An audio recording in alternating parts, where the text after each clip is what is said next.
काका साहब का संशेवा आनंदराव को स्वप्न। शयन के लिए लकड़ी का तख्त। काका साहब का संशेवा आनंदराव को स्वप्न।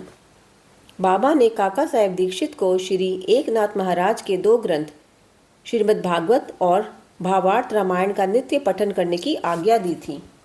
काका साहब इन ग्रंथों का नियम पूर्वक पठन बाबा के समय से करते आए हैं और बाबा के समाधिस्थ होने के उपरांत भी वे उसी प्रकार अध्ययन करते रहे। एक समय चौपाटी में काका साहब प्रातःकाल एकनाथी भागवत का पाठ कर रहे थे। माधवराव देशपांडे और काका महाजनी भी उस समय वहां उपस्थित थे तथा ये दोनों ध्यानपूर्वक पाठ श्रवण कर रहे थे।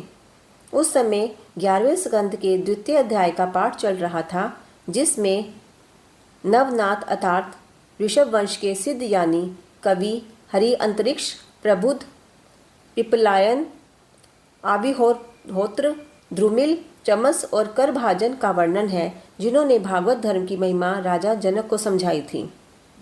पाठ समाप्त होने पर काका साहब बहुत निराशपूर्ण स्वर में माधवराव और अन्य लोगों से कहने लगे कि नवनाथों की भक्ति पद्धति का क्या कहना है, परंतु उसे आचरण में लाना कितना दुष्कर है।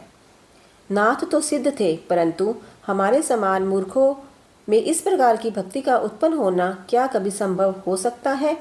अनेक जन्म धारण करने पर भी वैसी भक्ति की प्राप्ति नहीं हो सकती, तो फिर हमें मोक्ष कैसे प्राप्त हो सकेगा?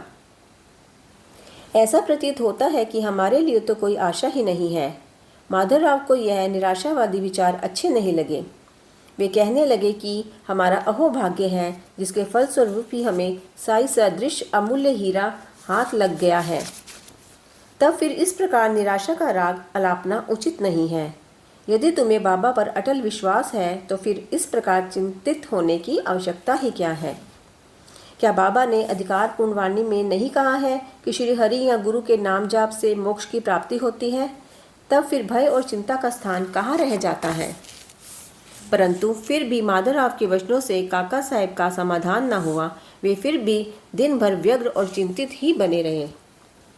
एक महाशय जिनका नाम आनंदराव पाखाड़े था, माधवराव को ढूंढते ढूंढते वहां आ पहुंचे।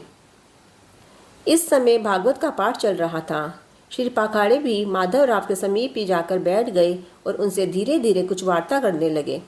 वे अपना स्वप्न माधवराव को सुना रहे थे।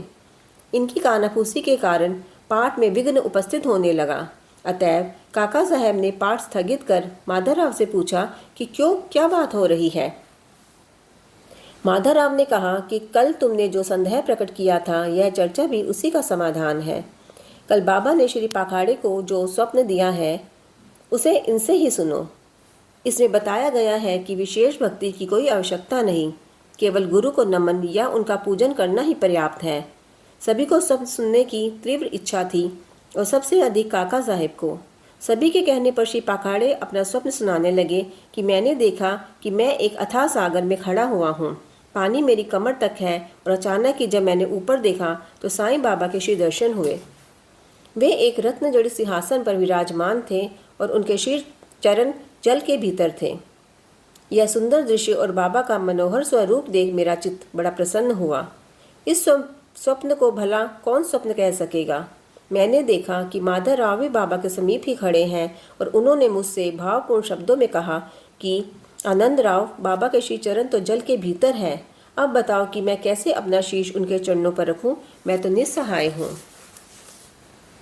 इन शब्दों को सुनकर श्यामा ने बाबा से कहा कि अरे देवा, जल में से कृपा करके अपने चरण बाहर निकाल लिए ना। बाबा ने तुरंत चरण बाहर निकाले और मैं तुरंत उनसे निपट गया। बाबा ने मुझे यह कहते हुए आशीर्वाद दिया कि अब तुम आनंद पूर्वक जाओ। घबराने या चिंता करने की आवश्यकता नहीं, अब तुम्हारा कल्याण होगा। इन्होंने मुझसे यह भी कहा कि जरी के किनारे की एक धोती मेरे श्यामा को दे देना, जिससे तुम्हें बहुत लाभ होगा। शयन के लिए लकड़ी का तख्त। बाबा अपने जीवन के पूर्वार्ध में लकड़ी के एक तख्ते पर शयन किया करते थे।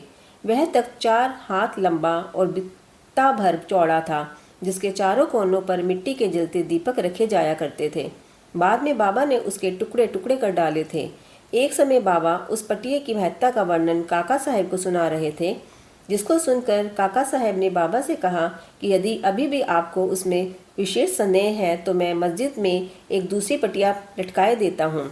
आप सुखपूर्वक उस पर शयन किया करें।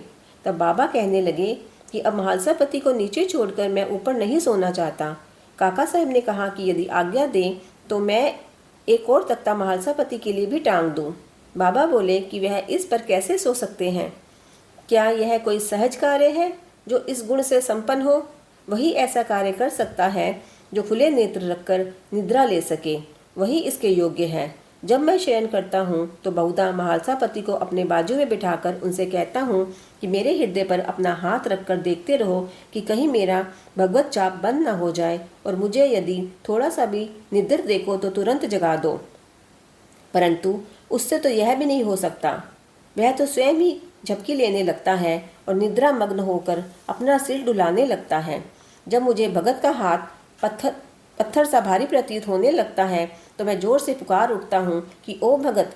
तब कहीं वह जागता है जो पृथ्वी पर ही अच्छी तरह बैठ कर सो नहीं सकता तथा जिसका आसन सिद्ध नहीं है और जो निद्रा का दास है, वह क्या तख्ते पर सो सकेगा? ओम साई राम।